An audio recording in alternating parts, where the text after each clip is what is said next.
భవిష్యత్తు కోసం తెలుగు విద్యార్థులు ఇష్టపడే యూనివర్సిటీ. కాల్ 9059052378 9059052379. అందరికీ నమస్కారం. మా తెలంగాణ ఇచ్చిన సోనియా గాంధీ గారికి, రాహుల్ గాంధీ గారికి, మల్లికార్జున్ ఖార్గే గారికి, ప్రియాంక గాంధీ గారికి, మా తెలంగాణ కాంగ్రెస్ ముఖ్యమంత్రి రేవంత్ రెడ్డి గారికి, మా కాంగ్రెస్ రాష్ట్ర అధ్యక్షులు మహేష్ కుమార్ గౌడ్ గారికి, ఉప ముఖ్యమంత్రి బట్టి విక్రమార్క గారికి, మిగతా మంత్రులకి, ముఖ్య నాయకులకి, మా కాంగ్రెస్ కార్యకర్తలకి అందరికీ నేను ధన్యవాదాలు తెలియజేసుకుంటున్నాను.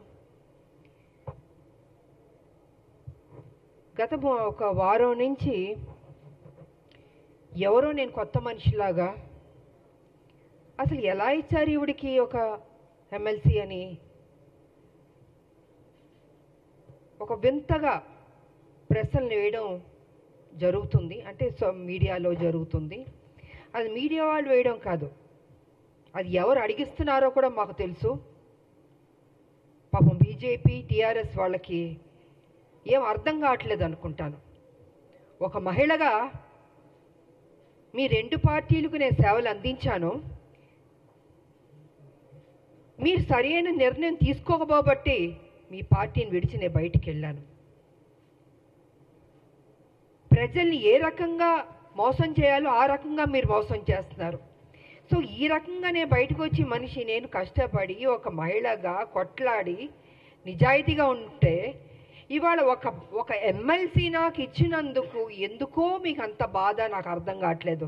అంటే రేపు రాబోయే రోజుల్లో హౌస్లో మీ బండారాలని బయట పెడతానని భయం వేస్తుందా? హార్ట్ అటాక్లు వస్తాయా మీకు అని నేను అడుగుతున్నాను.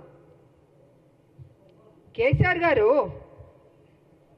మీ పార్టీలో నా పార్టీని విలీనం చేయించుకున్నారు, తల్లి తెలంగాణ పార్టీని. మీరు నా ఎమ్మటి పడ్డారు కానీ నా పార్టీని విలీనం చేయమని నేను మీ పార్టీలోకి వస్తానని నేను అనలేదు. ఈ రకంగా మీరు నా విలీనం చేయించుకొని నా చేత పని చేయించి ఉద్యమాలు అన్నీ చేశాను, కష్టపడ్డాను. కానీ మీరేం చేశారండి?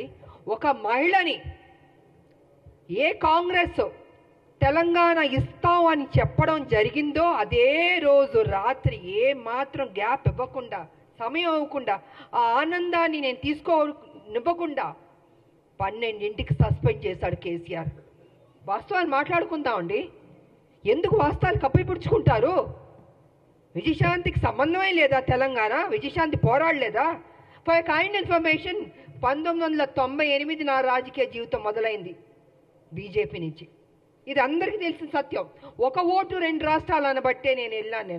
కానీ వాళ్ళు నిలబెట్టుకోలేదు. అందుకే బయటకు వచ్చి తల్లి తెలంగాణ పార్టీ నడిపించాను. నేను ఒక మహిళగా ఆల్మోస్ట్ 4.5 to 5 years నేను ఉద్యమాలు చేశాను. అప్పుడు కేసీఆర్ గారు ఎక్కడున్నారంటే ఆయన టీడీపీలో ఉన్నారు. ఆయన టీడీపీలో ఉండి ఆయనకి మంత్రి పదవి ఇవ్వలేదు కాబట్టి అప్పుడు బయటకు వచ్చి ఆయన ఉద్యమం ఎత్తుకున్నారు. అప్పటికే నేను ఉద్యమం అన్నది స్టార్ట్ చేశాను. ఇది తెలుసుకోవాలండి. కొంచెం వెనక్కి వెళ్ళి, బహుశా అందరికీ తెలుసు కానీ తెలియనట్టు నటిస్తుంటారు. అంటే ఒక బురద జల్లడం కేసీఆర్ ఒక్కడే కాదండి, ఆయన సొత్తు కాదు తెలంగాణ. 1200 మంది చనిపోయారు తెలంగాణలో. ఎంతోమంది త్యాగం చేశారు, ఎంతోమంది కొట్లాడారు. దాంట్లో ఒక ఆడబిడ్డగా నా వంతు నేను కృషి చేశాను. నేను అలాంటిది ఈరోజు ఒక ఎమ్మెల్సీ వచ్చినందుకు ఎలా వచ్చింది, ఎందుకు ఇచ్చారు, ఏం చేశారు, ఆవిడ అక్కడ ఏంటంటే ప్రశ్నలో. తెలంగాణ పార్లమెంట్లో 2 ఎంపీలు వెళ్ళారు కదా, 2 వెళ్ళినప్పుడు కొట్లాడుతున్నప్పుడు కేసీఆర్ ఎందుకు ఎగ్జిట్ అయిపోయాడండి?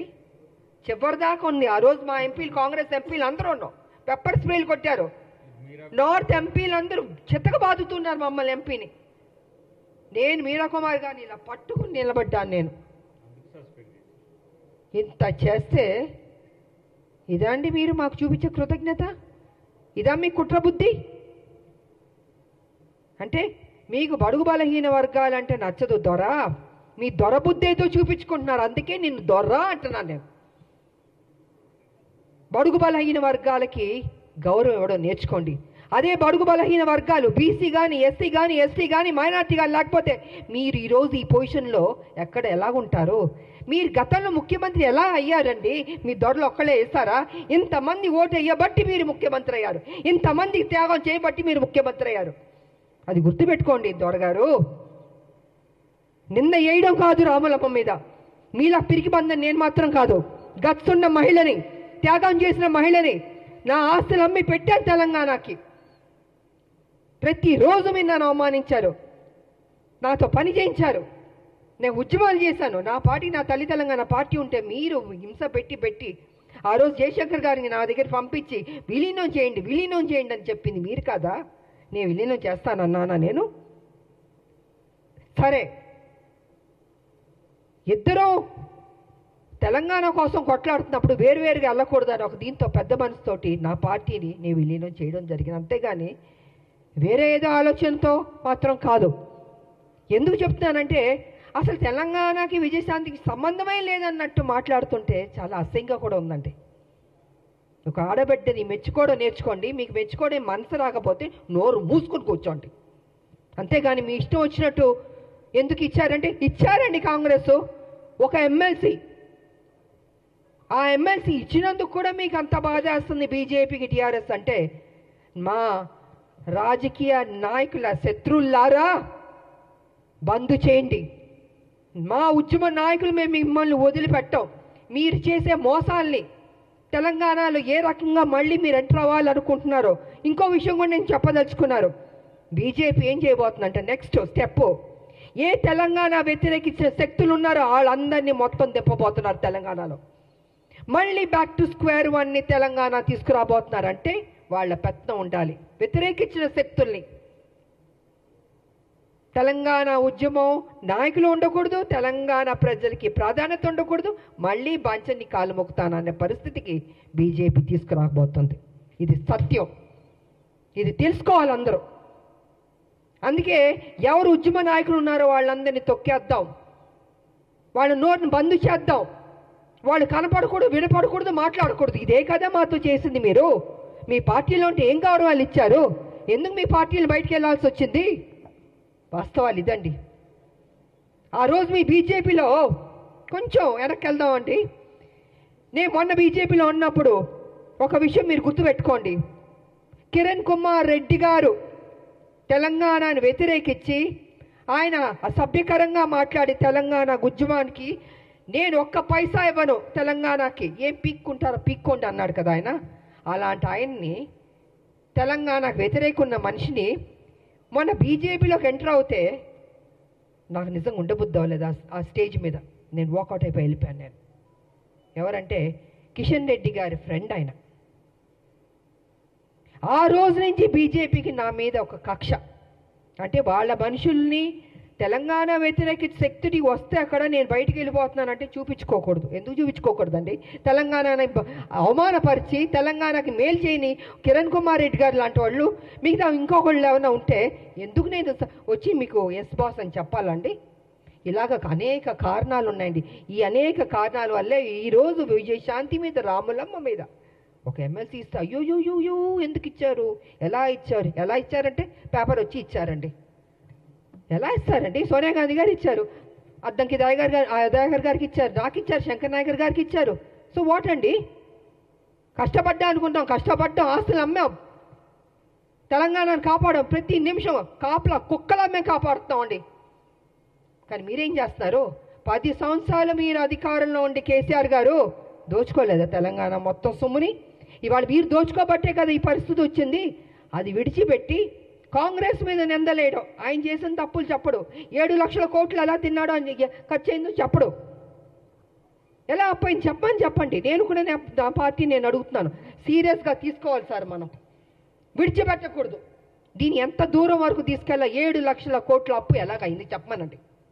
దాటవేయడం కాదు, నా మనిషిని మాత్రం విడిచిపెట్టకూడదు. నువ్వు ఉద్యమాలని చెప్పి నీకు చేతిలో తెలంగాణ పెడితే నువ్వేం చేసావు? 7 లక్షల 1 మినిట్ సార్ 7 లక్షల కోట్లు అప్పులు చేస్తామండి. మిగులు బడ్జెట్ నుండి అప్పులు రాష్ట్రంగా ఎందుకు వెళ్ళింది? ఎక్కడెక్కడి నుండి డబ్బులు తిన్నాం? కాళేశ్వరం దగ్గర నుంచి, ల్యాండ్ల దగ్గర నుంచి. నేను పిల్లు కూడా వేసాను,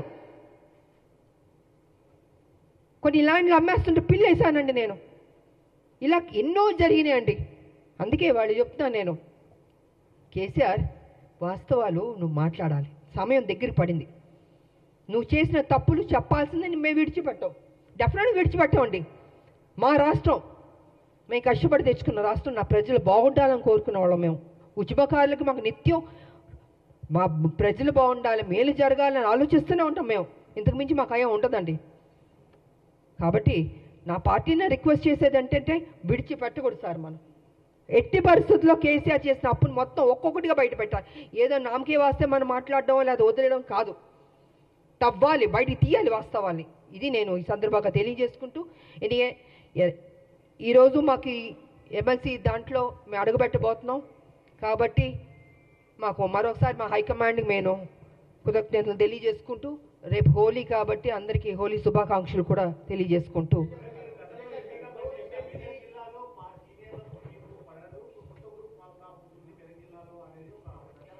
నేను చెప్పనండి, కేసీఆర్ గారు అక్కడ వాళ్ళ ఎంపీలు ఉన్నారు, వాళ్ళ ఎమ్మెల్యేలు కూడా కొంతమంది ఉన్నారు కదండి.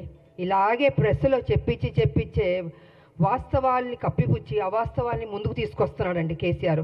నాకు అక్కడ ఉన్న వాళ్ళకి ఎవరు పడలేదని మీకు ఎవరు చెప్పారు? మేము చెప్పానా? లేదా అక్కడున్న మా కాంగ్రెస్ వాళ్ళు ఏమన్నా చెప్పారా? ఎవరు చెప్పలే కదండి. ఇప్పుడు ఎమ్మెల్సీ ఇచ్చినందుకు కూడా ఏంటి అని ఆయన కదా స్ప్రెడ్ చేస్తున్నాడు, ఆయన కదా ఈ రకంగా మాట్లాడుతున్నాడని మీకు తెలీదా అండి? మీ మీడియా సోదరులకు తెలీదా? నేనేం పని చేశానని 1998 నుంచి నేను పనిచేసింది తెలీదా? 28 ఏళ్ళు ఎలాగా పనిచేశానండి? పార్లమెంట్లో కొట్లాడిని తెలీదా? ప్రజలకు తెలీదా? మనం నా నోరు మీరు మూయొచ్చు, మీ నోరు నేను మూయొచ్చు, కానీ ప్రజలు చూస్తున్నారు కదా, ప్రజలకు తెలీదా రామలమ్మ ఏ రకంగా కష్టపడిందని? వాట్ ఈస్ దిస్ అండి?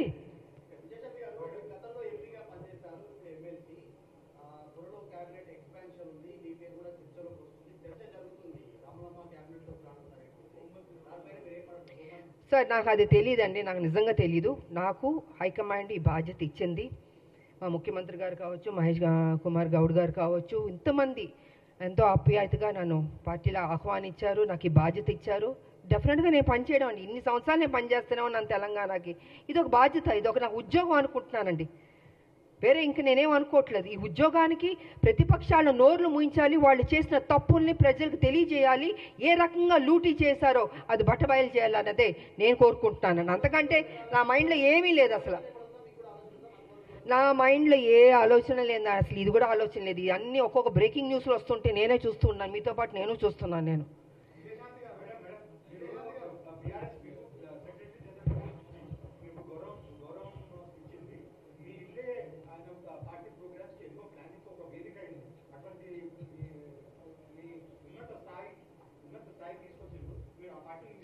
అదే సార్, మళ్ళీ మీరు అదే అంటున్నారండి. నేను ఎంతసేపు వాస్తవం చెప్పాను, నేను వదిలి రాలేదండి. కాంగ్రెస్ తెలంగాణ ఇస్తున్నాం అని చెప్పగానే అదే రోజు రాత్రి 12ంటికి నన్ను సస్పెండ్ చేశాడు, కారణమే లేదు. ఆయన అడగండి ఎందుకు చేశారు మీరు? రాములమ్మని కష్టపడింది కదా, బై ఎలక్షన్స్ కష్టపడింది, కొట్లాడింది, నీ పార్టీ డౌన్ అయిపోతుంటే మరి 2009 ముందు తీసుకుని చేర్చుకున్నావు కదా రాములమ్మని. నా సొంత పార్టీ ఉంది అప్పటికి. పార్లమెంట్లో నువ్వు లేవు కదా, పారిపోయావు కదా హౌస్ నుంచి. మరి నేను కదండి ఉన్నాను చివరిదాకా, బిల్లు పాస్ అయ్యే వరకు. మరి మాట్లాడండి మీరు మీడియా సోదరులు.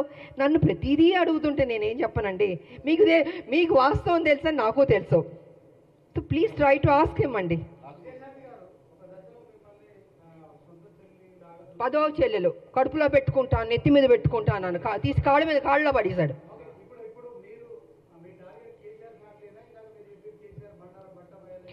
అవునండి, ఇప్పుడు కాదు సార్ నేను అంటుంది, కేసీఆర్కి బాధ్యత లేదండి. డబ్బు తిన్నాడు కదా, 1,00,000 కోట్లు, లక్ష లేని వాడు 1,00,000 కోట్లు తిన్నాడని గతంలో చెప్పాను. గత 6-7 సంవత్సరాల నుంచి 5 లక్షల కోట్లు అప్పుకి వెళ్తుందంటే 5 లక్షలు కాదు బాబో, 7 లక్షలకి వెళ్ళింది. అడగండి అంటే ఇవాళ లెక్క తీస్తే 7 లక్షల కోట్లకి వెళ్ళిపోయింది అప్పు. మరి చెప్పాలా చెప్పకూడదండి? ఆయన చేసిన తప్పుని చెప్పకుండా ఎంతసేపు కాంగ్రెస్ని పుచ్చుకుని మీరు తప్పు చేశారు ఏం చేస్తావు, నువ్వు చేయబట్టి తప్పే కదా, నువ్వు చేయబట్టి అప్పే కదండి. ఇవాళ అవస్థ పడుతున్నారు, ప్రతిదానికి ఇబ్బంది అవుతుందండి. జీతాలు ఇవ్వనా ఇబ్బంది, స్కీమ్స్కి డబ్బులు ఇవ్వాలనే ఇబ్బంది, ఎన్ని ఇబ్బందులు ఉన్నాయండి బికాస్ కేసీఆర్ వల్లది. నేను అదే చెప్తున్నా. అలాంటి ఒక్క నిమిషం సార్, అలాంటి వ్యక్తిని నువ్వు సమాధానం చెప్పాలి. విడిచిపెట్ట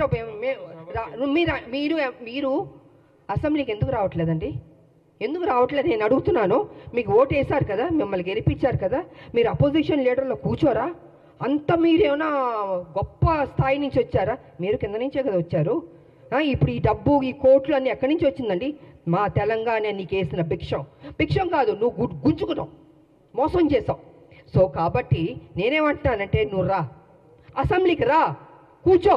నువ్వు తప్పు చేయలేదంటే చెప్పు, లెక్కలు ప్రతి వన్ బైగా లెక్కలు తీసి చెప్పాలి. నువ్వు పబ్లిక్కి చెప్పాల్సిన బాధ్యత నీకుంది. ఉద్యమాలు చేసినవా అని చెప్పుకుంటున్నావు. పులి నోట్లో తలకాయ పెట్టాను, నేను ఒక్కడనే కష్టపడ్డాను. నువ్వు ఒక్కడే కష్టపడలే, అందరు కష్టపడబట్టే తెలంగాణ వచ్చింది. నువ్వు అందరినీ వాడుకున్నావు, అందరితో పని చేయించుకున్నావు, నువ్వు మహారాజులా ఎంజాయ్ చేస్తున్నావు.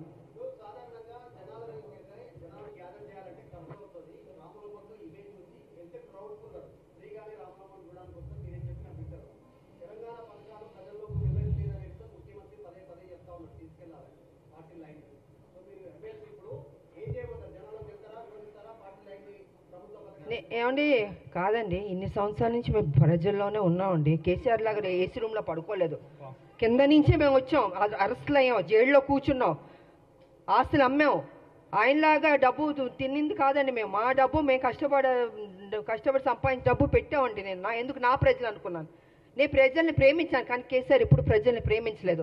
ప్రజల దగ్గర దోచుకుందాం, ఉద్యమం పేరు చెప్పి అనేది చేసుకున్నాడు. అదే జరిగింది. ఇవాళ నేను రాను, అయ్యో మా నాన్న రాడు, అసెంబ్లీకి ఎందుకు రాడంటున్నా, నేను రా అంటే భయమా? అప్పుడు తప్పు చేసావనే కదా నువ్వు. అవునా కాదా చెప్పండి సీనియర్, అవునా కాదా? మీరు అడగాలి అన్న. మీరు అడగకపోతే ఎలాగా? సో అడగాలండి. ఎవరి కోసం? ఇప్పుడు అడ్డంకి టైగర్ కోసం, నా కోసం, లేకపోతే మహేష్ కుమార్ గౌడ్ గారి కోసం కాదు. అది ప్రజల దగ్గరికి వచ్చి నువ్వు సమాధానం చెప్పుకోవాల్సిన బాధ్యత నీకుంది. ద్వారా చెప్పకపోతే మేము విడిచిపెట్టాం. సో ఆ విధంగా మేము ప్రజల్లోకి వెళ్తామండి. మాకెందుకు భయం అండి? మేము తప్పు చేస్తే భయపడాలి? వెళ్తాం. డెఫినెట్గా మా పార్టీ ఏం చేస్తుందో, ఏం చేయబోతుందో కూడా చెప్తాను.